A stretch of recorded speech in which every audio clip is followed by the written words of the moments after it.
Good afternoon, everybody. It's wonderful to have all of you here together. And this is the last part of our Changing Contours of Maharashtra series. And boy, what a wonderful panel, what a wonderful series we've had in the last 3 days. Yesterday's, we had more than 5,000 visitors, which tells you how popular it has been among businessmen. There have been few students because examinations are underway. And for me, this topic is a dear topic to me because I have been involved with education as a faculty member, as an administrator, right since 1973. You can see the gray hair. And when I come to this panel, I am constantly reminded of an old ancient saying that my panelists would be very familiar with. It's a saying from China, which says that we want to plant for just 1 year, plant rice. If you want to plan for 10 years, plant trees. But if you want to plant for 100 years, educate children. The future of a country, of a family, of a generation is in education and skill development, and most critically jobs. And that is our theme for today.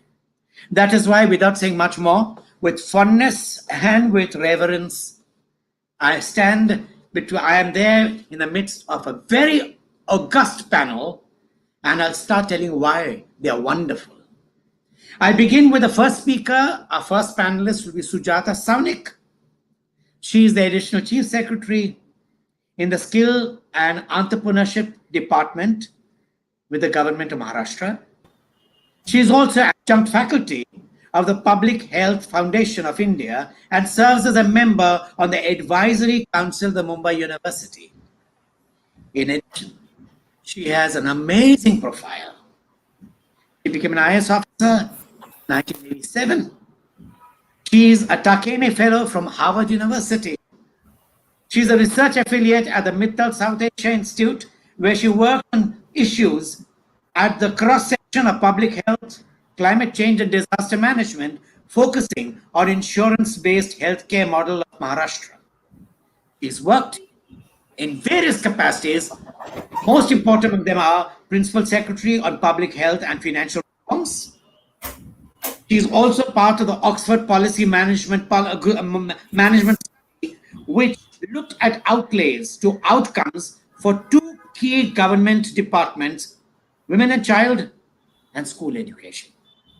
At the federal level, among other posts, she worked with Women and Child Disaster Management Departments and in 2 humanitarian missions of the United Nations in Cambodia and Kosovo. Sujata Saunik, you're welcome.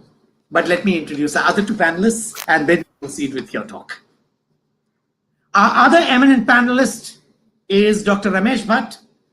He's Dean and Provost, School of Business Management with NMIMS or Narsimha University since September 2017. In March 2020, he also took up an additional charge as the officiating Vice Chancellor of that university.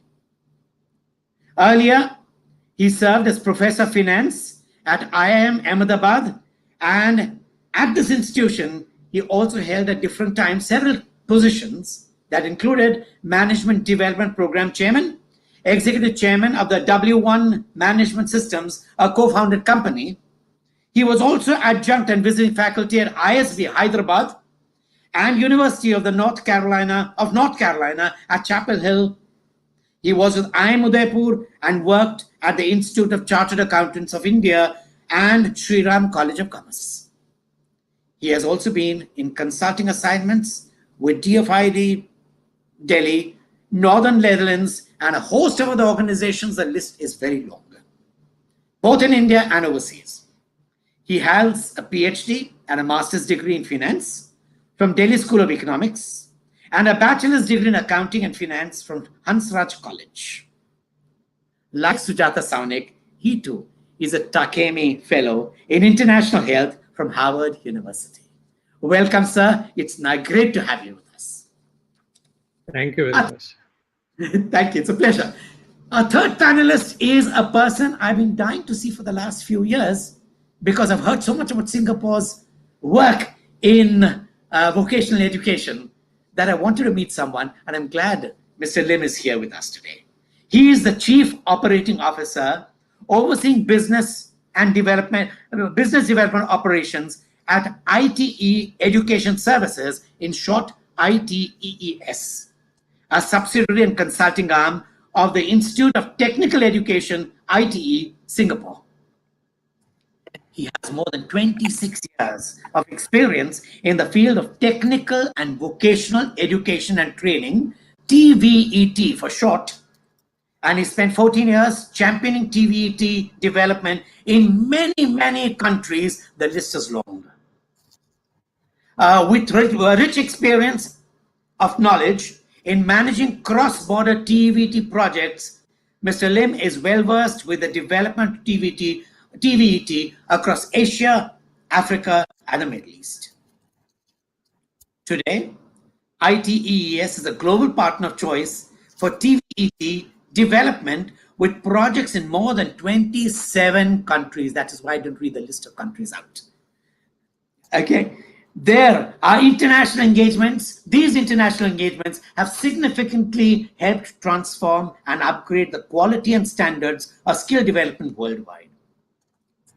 In recognition of his achievements, especially in extending the Singaporean brand name in the global arena through TVET consultancy, he was bestowed the Public Administration Medal Bronze in 2014 by the President of the Republic of Singapore.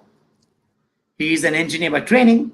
He graduated with a Bachelor of Engineering degree in Electrical Engineering from the National University of Singapore, NUS, in 1991. And he's involved with India right to the Prime Minister's office for skill development. After such a magnificent panel, could ask for more. Okay, so let me begin with Sujata Saunik with her address, opening remarks. I'm all ears, ma'am.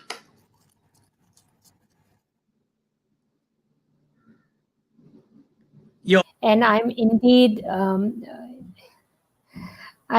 very honored to be part of this very exceptional panel, where we have another Takimi Yes. Fellow and Mr. Lim Tiong from Singapore. I would be very happy to hear their address as well. So just two things before I begin. One is that I recently moved to the General Administration Department of the government. So that's where I am placed. And I spent over 1 year and 3 months in the skill development sector, where I was looking at the training component for all those students who drop out of formal education in school. The skill department looks after vocational education and training needs of children above the age of 17. So we expect children to complete schooling in the state as well as in India. That is the law of the land. And post their class 12, when they go into higher education, if there are dropouts, or even when they drop out in class 10, 11, and 12, then there are two options for them. One is the government technical schools, where they receive vocational education.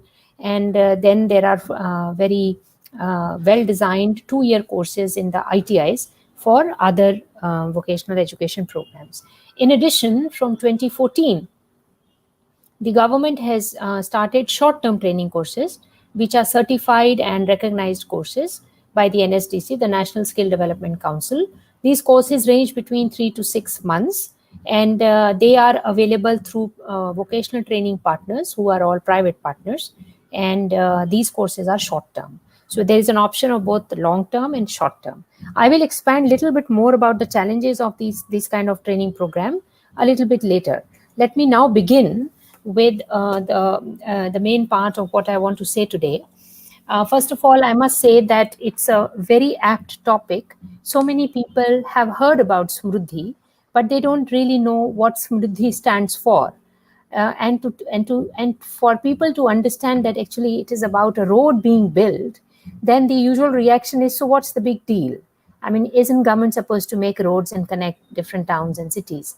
Well, the big deal about Smruddhi and the name, why it has been kept so, is that it is supposed to be a road connecting the east and the west.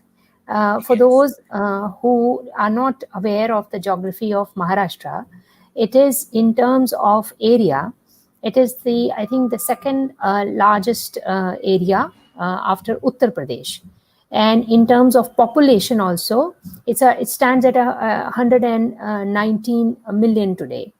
So it's a huge state, and from east to west, it's about 1,000 kilometers. And there is no direct road linking the east and the west. So on one end, you have Mumbai at the coast, and the other end is Nagpur.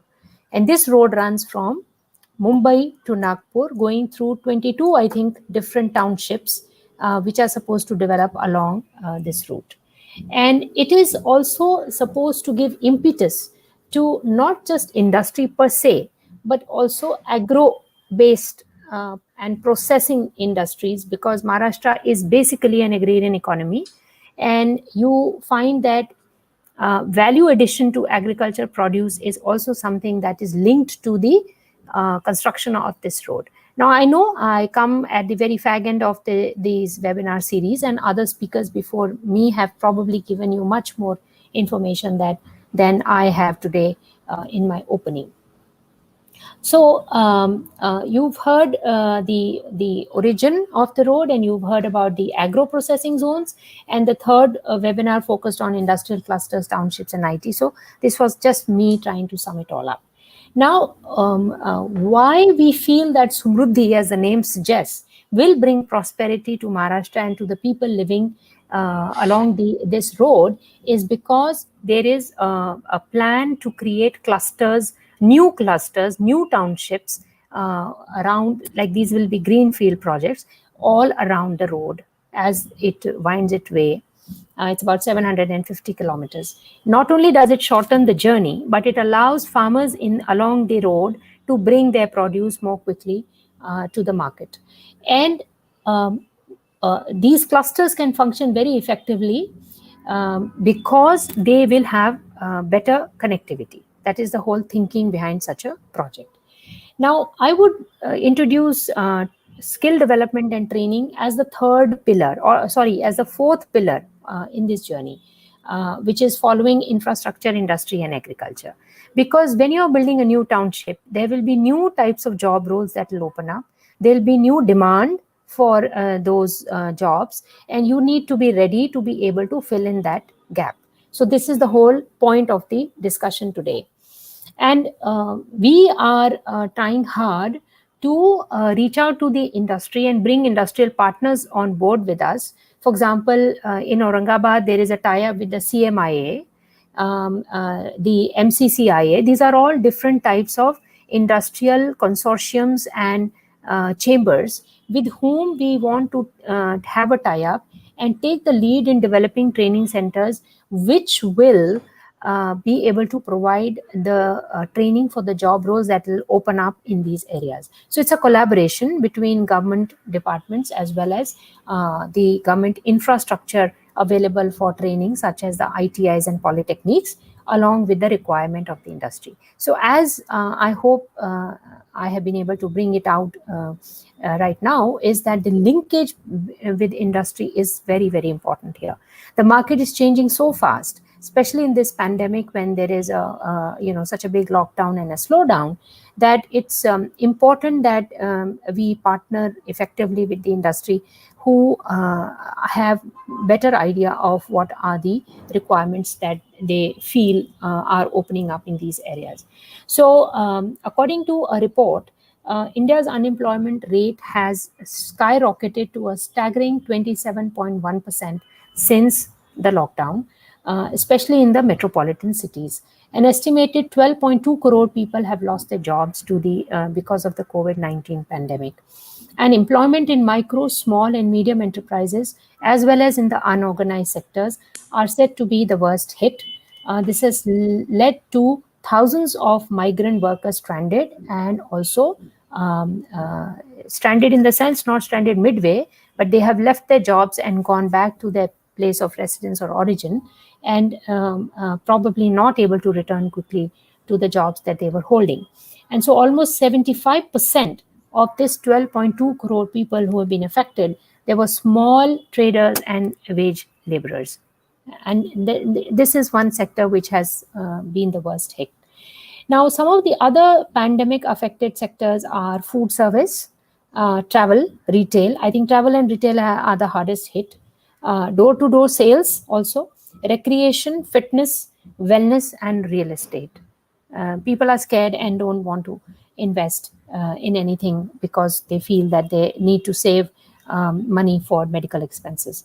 But however, despite this situation, there has been a noticeable increase in hiring for a handful of industries that include corporate services, legal services, public safety, obviously, public health, and software and IT services, obviously, again, because the world has suddenly become digital. We are all moving to being able to do our work from home and be able to use digital resources to complete the tasks at hand.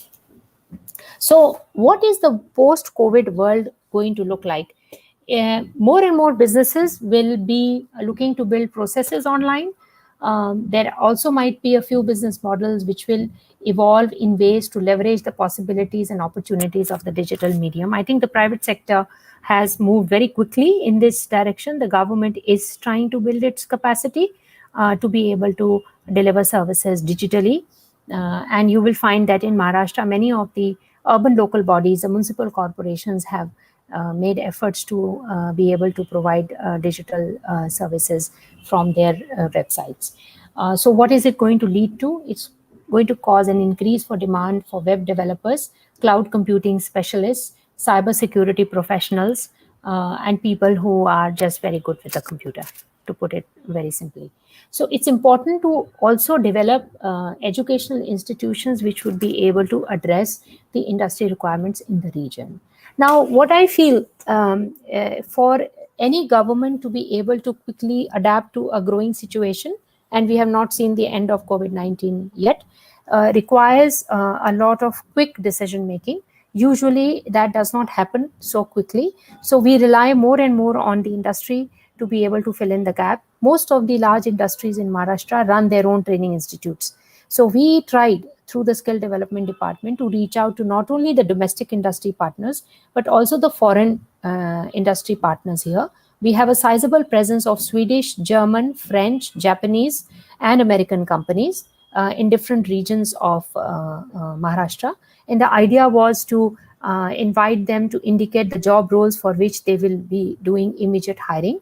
And with this information, we have tried to fill in the gaps and make available the trained manpower that are receiving training in the government institutes to be able to fill up these tasks. In the new townships, however, the job roles would be very different. These would be largely in the non-traditional sector, and a greater degree of people being able to navigate the digital medium would be required. So it's a challenge currently, and as the Samruddhi is getting ready, it's poised for a launch sometime in May 2021, and the idea is that by then, in the coming, say, 7 months, we should be able to develop the manpower required for these areas.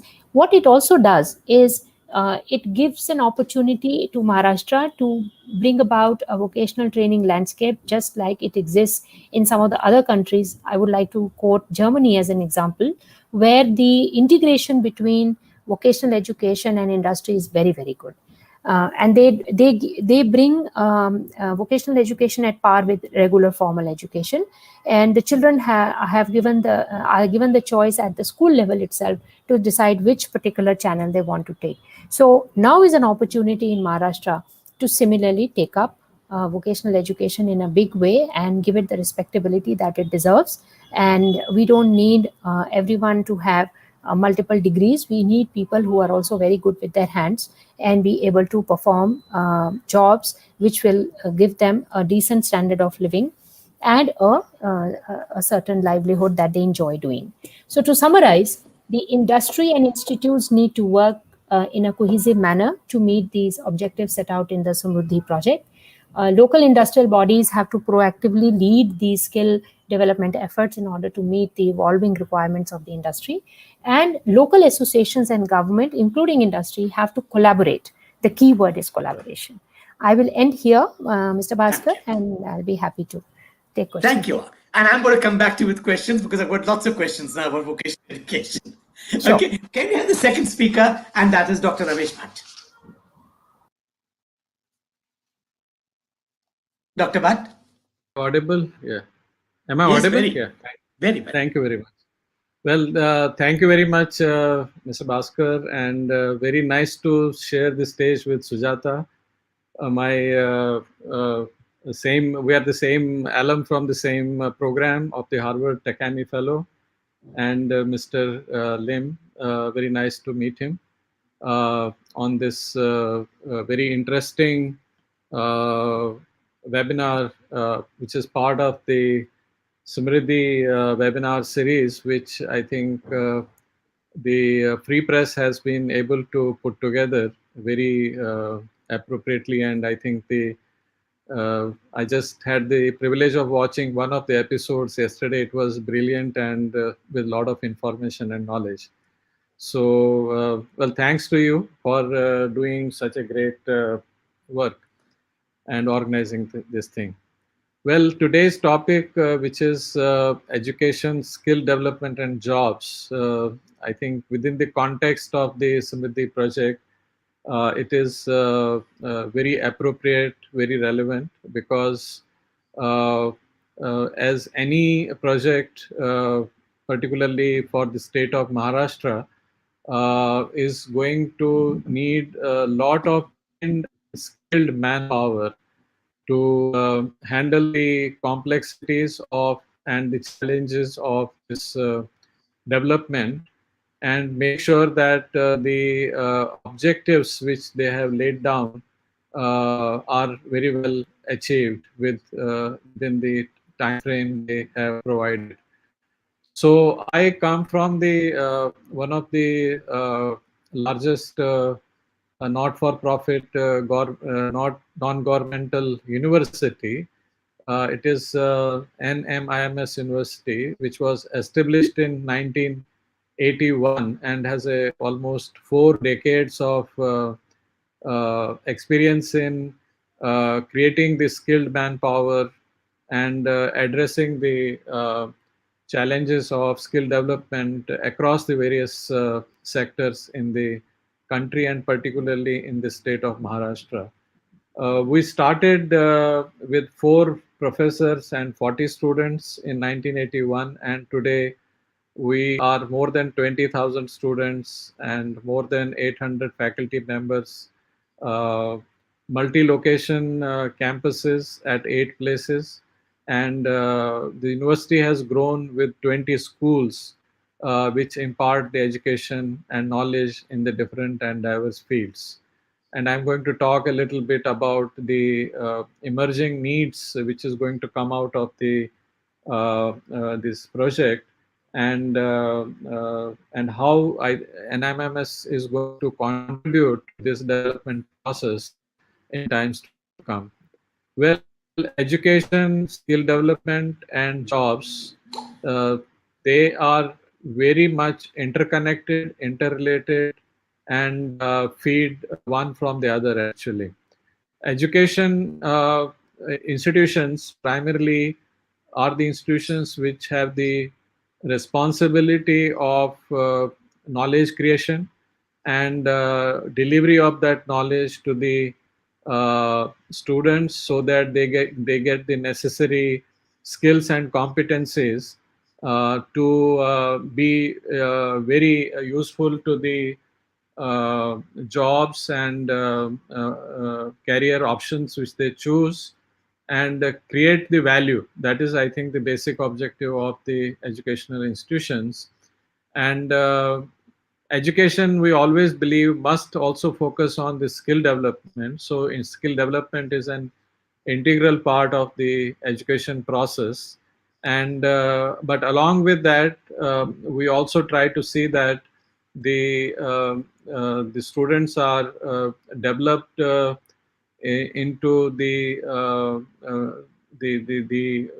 kind of jobs and careers they are going to opt with positive attitude and right kind of an habits. So in education system, we always follow this magic formula of what we call cash, KASH, which is knowledge, attitudes, skills, and habits. That is, I think, the mantra which we follow, and make sure that the students and the manpower which gets created, they not only have the good sound knowledge, but they also have the good skills available with them, which they apply with right kind of an and positive attitude. And in the process, they have also developed the good set of habits so that they can create value and contribute to the economic growth and the well-being of the society. Now, that is, I think, the relationship between the education, skill development, and jobs. Now, as we know that we are almost uh, uh, at uh, at the top in terms of the number of students we train each year, and growing very significantly in terms of the with the very correct focus of the government on increasing the enrollment ratios and things like that. Uh, our education system, in some sense, is very fast catching with the global standards of excellence. So that is our major emphasis these days.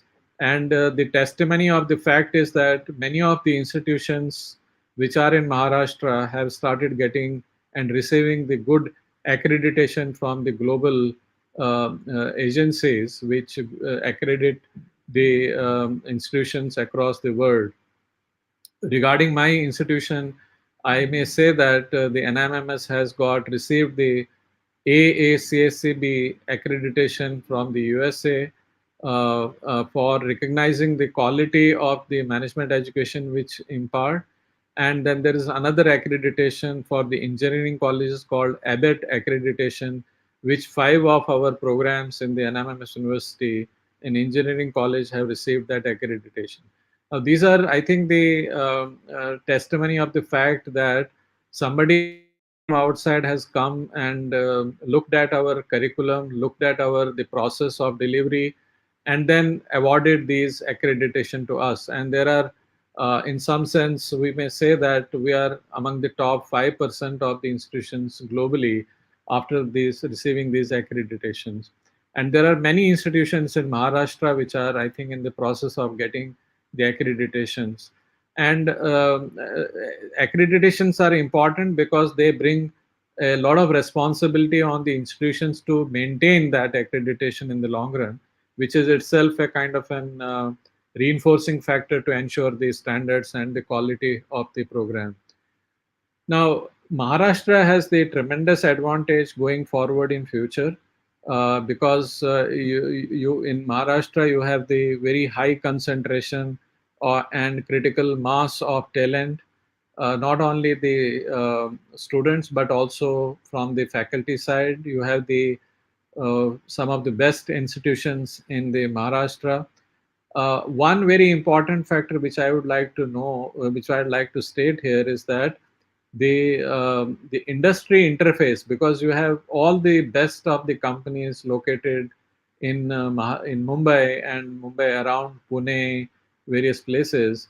The kind of an industry interface which the educational institutions are able to create is a par excellence. It's not this kind of a privilege is not available to many institutions in India, though now because we are going digital, so that barrier and that advantages may disappear. But I think still the physical presence of the best of the industries makes a lot of difference in helping us to understand that what is the kind of an industry requirements we are going to have and how to address those industry requirements.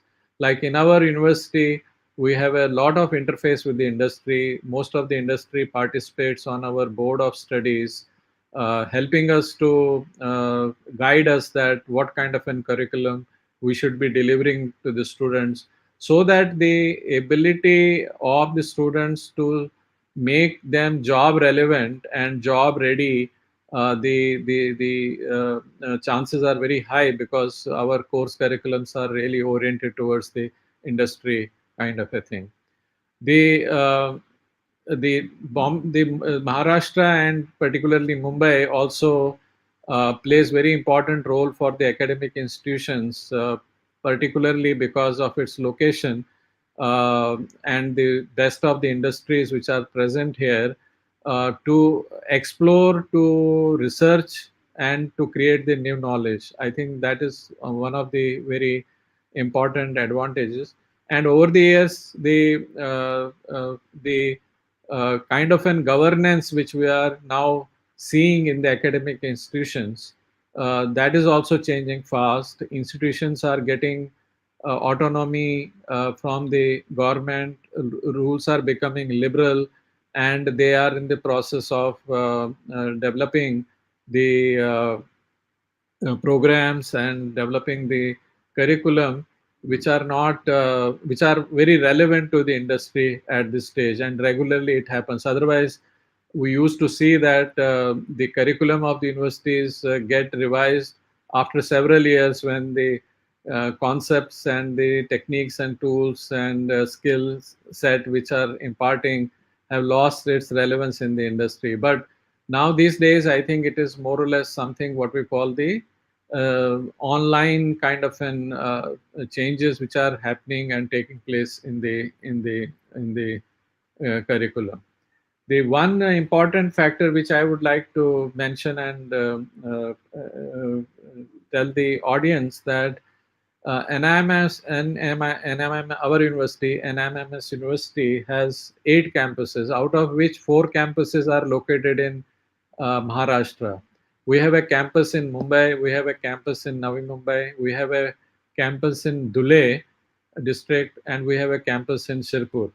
So we have 4 campuses, and one very important contribution which our university will make, and we are very committed to that particular cause, is the agri-processing, which is going to be one of the important focus of this project as it unfolds and as it develops.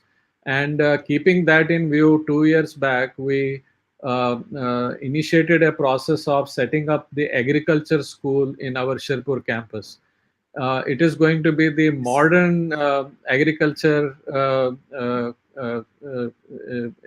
techniques and tools which are going to be provided to the students. And I am sure that in times to come, we have the students coming out of this school which will be going to contribute to the agri-processing business of the this development. And there are many more. There are many more, I think, schools which are going to contribute significantly, like the digital space. Sir, can we take the rest of it later?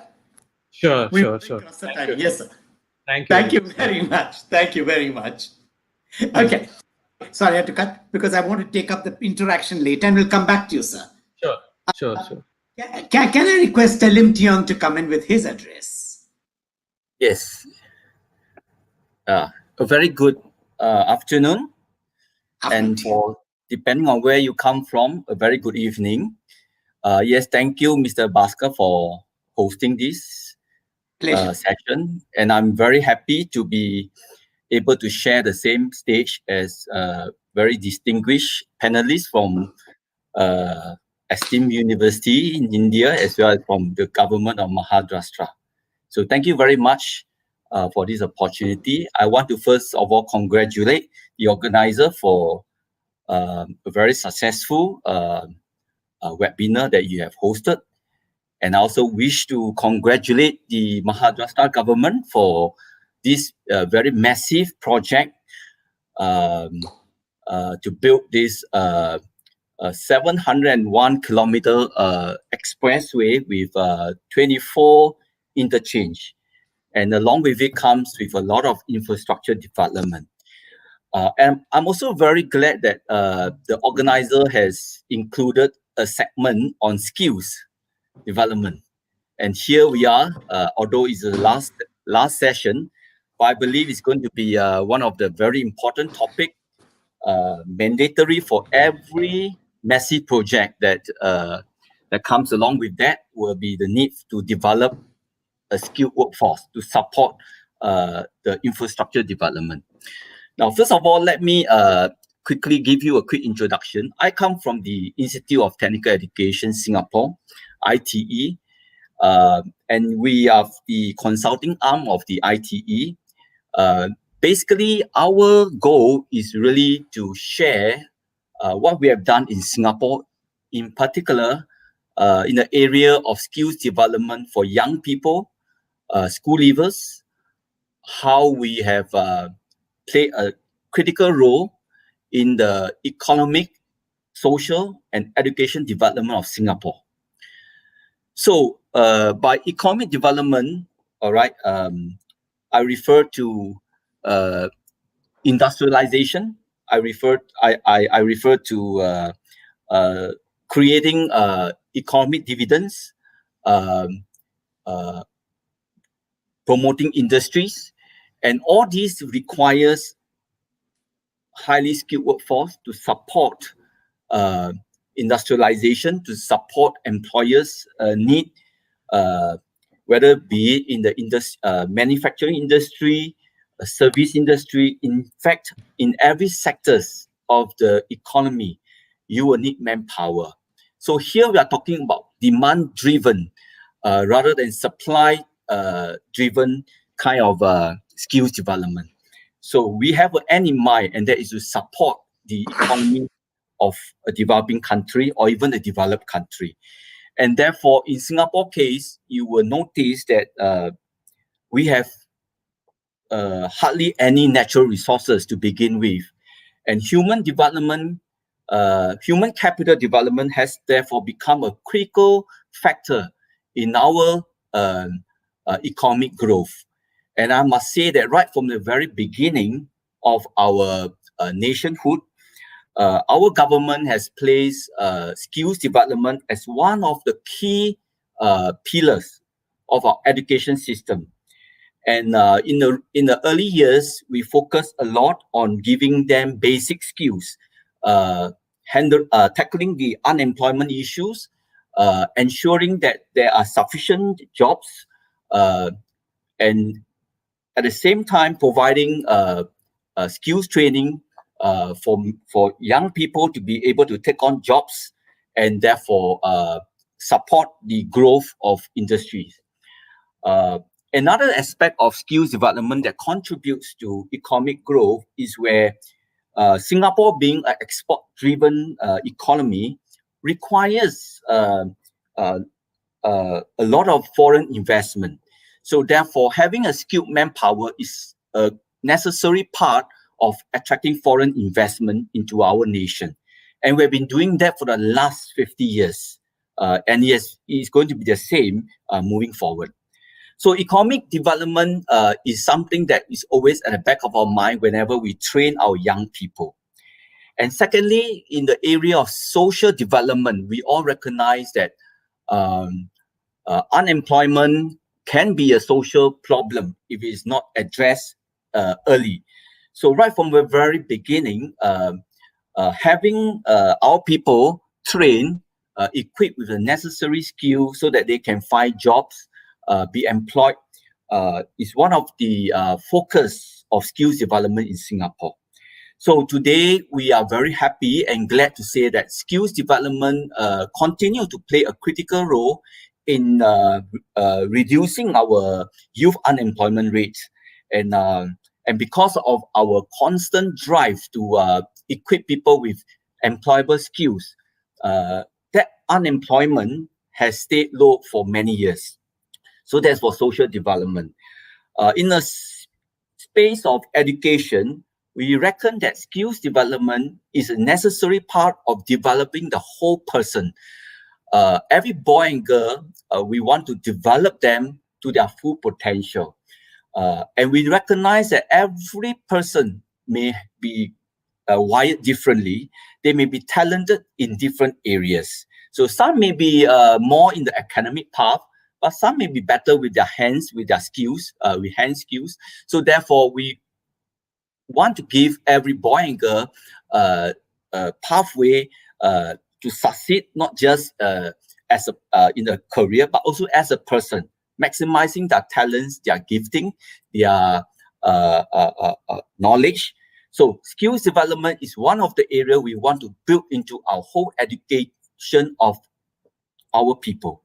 So these are the three aspects that we focus whenever we talk about skill development in Singapore. Now, I would like to move on to the next part very quickly to say that now we are in a very volatile environment, especially with COVID-19. All of us will realize that things have changed. What we used to do 1 year ago has have changed. Never would I expect myself to be communicating, in platform like this across thousands of miles apart to hundreds or even thousands of audiences from all over the world. But thanks to technology, this has been made possible. So moving forward, I would like to suggest that there are 4 or perhaps 5 areas of paradigm shift, key shifts in education and training system.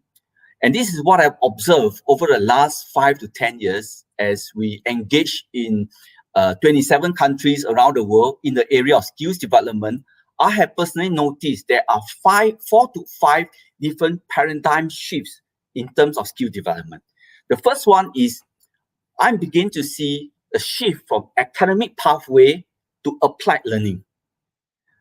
We are so used to sending our people to go through an academic pathway, and when they get certificates after certificate, degree after degree. But I think the last 5 years have seen a major shift of mindset from academic pathway to one that we are applying learning into the workplace. So that's what I call applied learning. The second shift I'm seeing happening in today's skills development space is we are moving from classroom learning to work-based learning. So we are so used to having training within the classroom, but how about having it at a workplace learning, right? And I think having a workplace learning style is really addressing the needs of the employers. And again, we are talking about demand-driven rather than supply-driven, right? The third shift that I'm seeing is from front-loading learning to a lifelong learning. So we used to think that, when a boy who is a boy or girl, a young person who is age 15, 16 years of age, we try to load with all the learning that he can have and hoping that with all the skill sets, he will succeed in life. But here we are talking about lifelong learning. People who are trained initially will need to come back for retraining because things are changing. Technology is moving at a rate which it is never has happened before in the last few decades. Here we are talking about robots, we are talking about artificial intelligence, we are talking about Industry 4.0, we are talking about all kinds of technological advances, right? And therefore, the need to learn, relearn, continue learning has become more and more important in the person's career, right? And the fourth shift I'm looking at is from technical skills to interdisciplinary skills. What I mean is that you wish to think that having one set of technical skills will be enough, but in today's world, you need interdisciplinary skills. When a person is at a job environment, he or she will be required not just to manage a particular machinery. He will need other skills, soft skills, perhaps problem-solving skills, including communication skills. So we are talking about interdisciplinary skills, including service skills, customer service skills.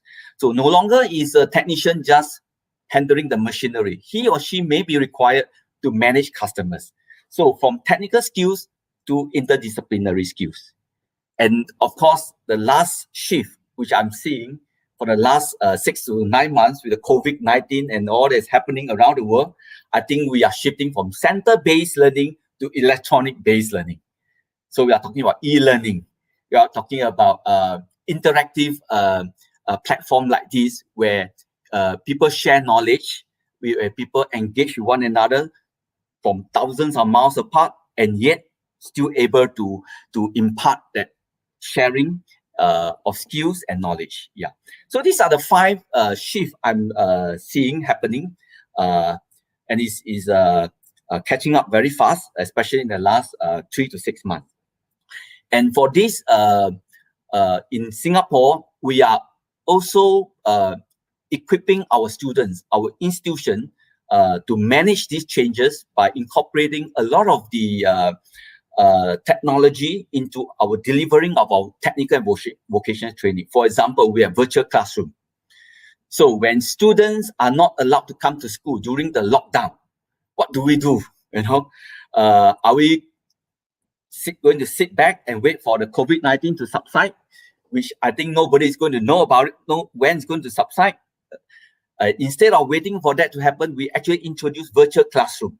So students continue to learn from the comfort of the home. And we also introduce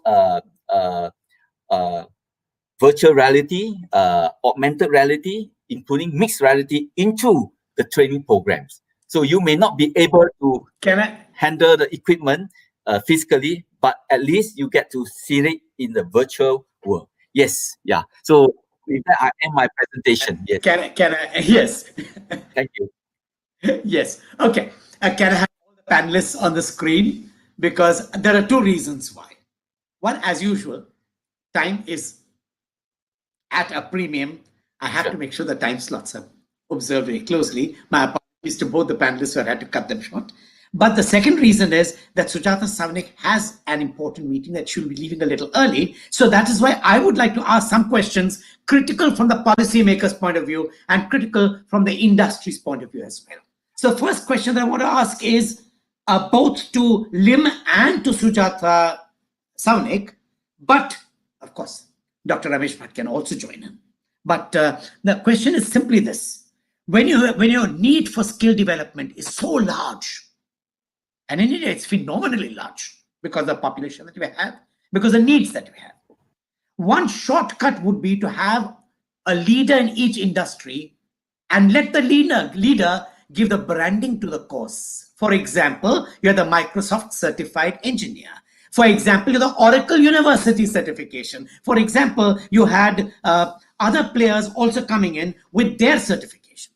Then the cost of marketing is less and the student becomes employable globally. What's your view on this possibility? Ms. Sujata, you want to go first? Thank you so much, Mr. Tiong. I would go a step further, Mr. Bhaskar, and say that, why at all should government be in the business of doing vocational training? We should be only preparing the framework, where we are sort of just formalizing the policy as to how vocational education can happen. And look at what Germany has done. Going to school is compulsory there. There are no school dropouts. Yeah? No wonder that these countries are developed. In India, we still have school dropouts. And although the law of the land is that there is free education for children in school along with a midday meal, the thing is that we do not really insist on children being in school. So if they complete the 12th schooling up to the 12th year as it is presently, then if there are clear-cut options of joining industry branded vocational education, it will be easier for the students to take it up. That's what I think. Understandable. But the question was, will a Cisco, you could have, let's say, a Samsung mobile training center, mobile repair center. Yes. Or you could have a Nokia repair center. Or you could have some other brand, which it could be a heater, water heater, take the leading brand and give that certification. Not only that, they are already running their training centers. But the state supports it. Yeah. So at the moment, we are doing it parallelly. We are doing our independent thing, they are doing their thing. And there needs Which to is be... where, can you synergize them? It will make a lot of difference because the student is marketable globally. Absolutely. At the moment, the government has focused on creating a national certification of vocational education, which was not there before 2014. Very true. Yes. Lim, what is your view? Yes. Having industry players to be involved in technical and vocational skills is not an option. It is a necessity. Brilliant. So let's do away with that option. it's not an option. It is a matter of survival, because who are we training for? We are training for the industry. So having the industry to participate in your skills development initiative, including having them into your campus, is no longer an option, but is a necessity to train our people to be employed by this industry. However, I would like to add on to say that having the industry coming into the skill sector has to be a deliberate effort, and not one that is left to the industry depending on their industry goals and mission. Because the government of the day owns the vision, owns the mission. It is on the shoulders of the response and the responsibility of the government of the day to put in a structure so that industry will be welcome into your structure and not the other way around. Why I say this is because you want to make sure that there is a sense of security, and not just because of big names coming in, and therefore, at the end of it, there is a lack of a formalized structure. So while you want the industry to come in, you need to have a formal structure to host them. You need to have a leader, and for that, I must say that the government of the day must play the leadership role. We should not leave it to the industry. Right. One second. Can I interrupt you 1 second? Sujata Saunik has to leave. So thank you, ma'am, for being here. I know that you have a pressing appointment. And I'm sorry, I wish I could stay till the very end, but I really need to go now. I know it happens in government. Yes. It was and before I leave, I just want to draw attention of the listeners to the fact that the Takimi program runs every year. And the application process for it is open right now till 20th of December. Please visit the website. Thank you so much. Thank you. Thank you. All the best. Thank you, Ms. Sujata. Thank you, Mr. Bhatt. Thank you so much. Thank Mr. you. Mr. Lim, go ahead. Sorry, I had to cut you just to wish you goodbye. No, yeah. Yes, please.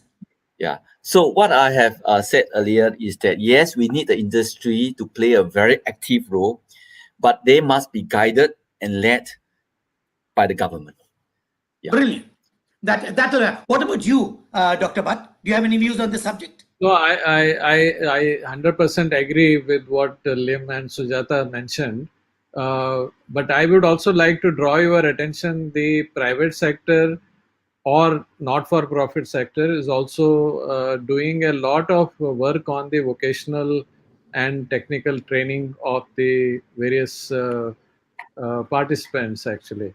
There are many NGOs, there are many institutions, academic institutions, who are imparting the vocational training, which have got a very close industry linkages and industry participation in that. But I agree with Lim that I think it is very important that all these programs have to happen in some kind of a framework which has to be provided by the government. Then I think we'll be able to get maximum benefit out of it. But at the same time, I think the government framework and policy has to be there, but there has to be a lot of autonomy provided to the institutions so that they can impart very effective and appropriate training to the participants. So with a lot of autonomy, I think this will produce very good results. Yes, this is why I believe the government should pick up the leading brand in every skill. For example, for electricals, like Cisco is for networking. Today, a Cisco engineer is certified, their value branding. Every manufacturer preserves his branding. If his certificate is linked to the branding, he will work with the government to preserve the quality of the brand. So that's one. The second question which I have, and this is more for Dr. Bhatt, but Lim would also participate in this because your experience globally is valuable. In India, we need a desperate attempt to ensure standards in education. Yes. We have good policies, but we've interfered with schools. We've interfered with examinations. We've interfered with syllabuses. We have interfered even with the most prestigious of institutions. Like just last week, the government tried to erode the autonomy of the IIMs. You cannot have good education if the government tries to fiddle around with education. Your views? No, I think setting up and ensuring that our academic institutions have the good standards and world-class standards is very critical. Yes. And therefore, the government has been emphasizing that all the institutions need to get accredited under the NRF framework. This is the Yes. National Accreditation and Ranking Framework which the government has come up. But Yes. at the same time, there are several accreditation agencies which are independent, autonomous, and global. They also provide the accreditation. So receiving accreditation by any institution is a kind of a testimony of the fact that somebody from outside has come and looked at the academic processes and standards of that academic institution and have awarded the accreditation standard, which is promising that this institution has implemented the systems well, and they are going to Yes. deliver the good results. So therefore, it is very important that institutions in India, academic institutions in India, get these rankings and accreditations, because they keep on putting up a lot of the information that what are the standards, I think, which the academic institutions need to focus and emphasize. There has to be consistency in the resource development. There has to Great. be good faculty student ratio. There has to be good balance between the infrastructure and the delivery of the classrooms. There has to be good graduate outcomes at the end. There has to be Yes. good industry interactions. Now, many of these ranking agencies and accreditation agencies look at all these aspects in detail and then certify that you are meeting some basic minimum requirements. Now, that is one way of ensuring that the academic institutions receive this accreditation. And wherever I think the institutions are accredited by international agencies, I think it is very important for the government to make sure that those institutions are given autonomy in the process of functioning and the functioning. So that is, I think, the point I would like to make. And there are many institutions where the government has given the autonomy, accreditation, and autonomy has been granted. Category 1 universities have been created where the government has given the autonomy to the universities. So that Yes. process is working. But I think at the same time, I would like to say that along with the autonomy, it is very important that there has to be some kind of an accountability framework. Many times, I think, when we look at autonomy, so we need to make sure that it goes well with the accountability as well. Yes. Dr. Over to you. Mr. Lim? Mr. Lim, any views on this subject? Yes, I agree with Mr. Bhatt or what he has just mentioned. Just to add on that, if you want to have a good accreditation system at the national level, I think this is something that will be welcomed by employers. The reason why some employers may find a hassle, or some academic institution may find hassle, maybe we need to have a system that is perceived as fair, transparent, and responsive. So what I mean is that if you have a national system to accredit academic institutions, it has to be seen as a consistent platform for any institution that seeks that recognition from the government. And not only that, the system that you put in place must be one that's responsive to the needs of the evolving industry. What I mean is that if today you have a national standards that is being developed for certain particular industry, you can't say that, we just develop the standards and leave it there for 20 years, 30 years, and expect that standards to remain relevant. You need to update your standards. You need to Very always true. revisit those standards. And how do you do that? Constant interaction with industry. So while we believe that there is definitely value to have a nationwide accreditation system, and you need that because employers will look to that, and not just employers, but the students will look to that. They want a certificate that is recognized, that is not just recognized at the institution level, but at the national level. And in order for that certificate to be recognized, right, there must be a strong, robust system that is fair, transparent, and responsive. So Thank that you. standards are updated on a regular basis, and not left there for years untouched. That would be something that will be counterproductive. Brilliant. I can see lots of questions, but we've already crossed the time limit that we had. But I'd like to mention 2 questions for which we can't get the answers now because Sujata Savnik is not here. But I'll make sure that she gets a question. The audience wants to know the numbers of jobs for various categories that are likely to be up for grabs in the next 2, 3, 4 years. Now, as a student, I'd like to know that this is where the job opportunity is greater. If I'm for a poor class, I study primarily to get a job. Job also has a functionality. And so it would be good if the planners could also give out demand estimates for various categories of jobs, salary estimates of various kinds of jobs, so that students can move in that direction. And the last thing that I'd like to mention, again, it's a question for the audience, is whether we can work towards a situation where we can have more autonomous bodies, which both of you have talked about it, but with a branding from industry as well, which the government co-opts and they become partners with the government. Because then cost of marketing comes down.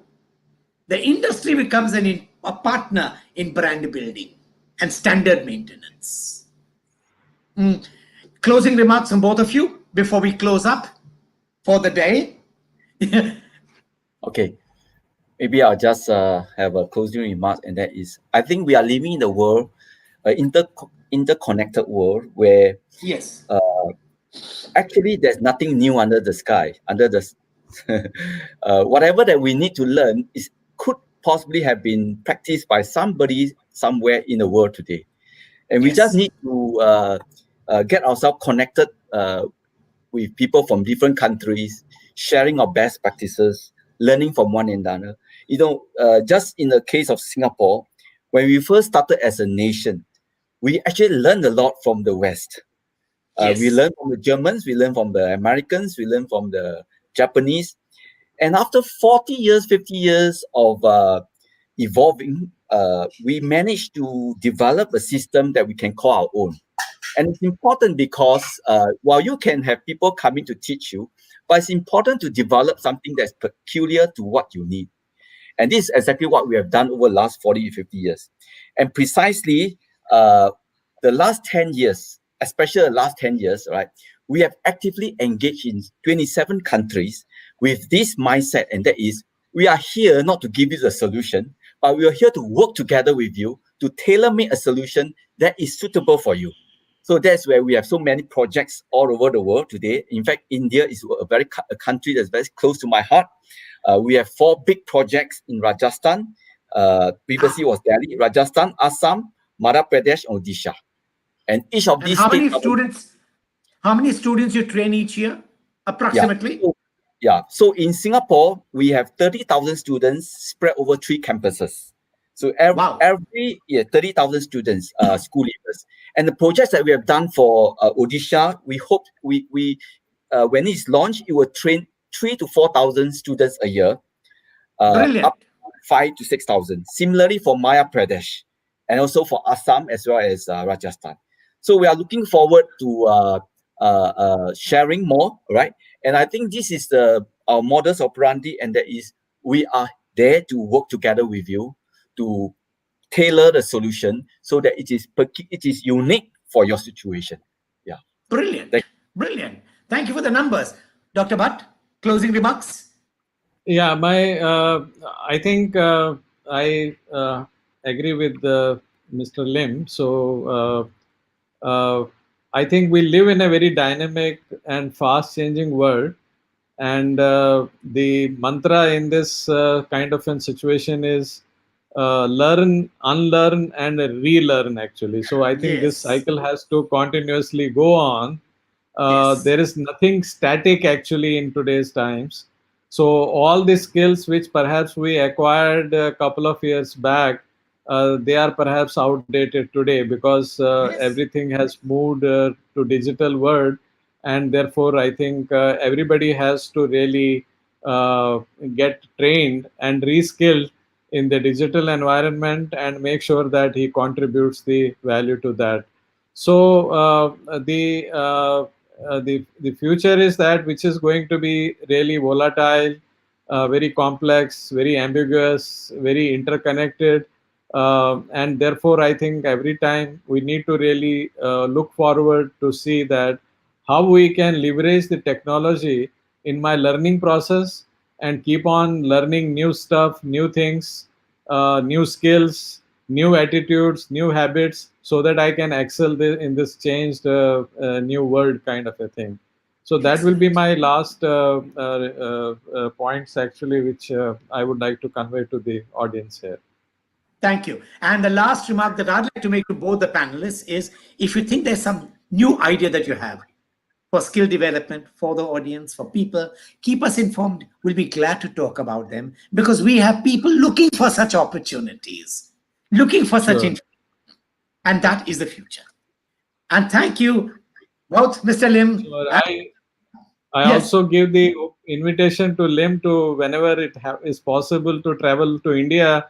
So you come to Maharashtra and to Mumbai. So we'll just meet and see that if we can create some projects of skill development here. Yeah.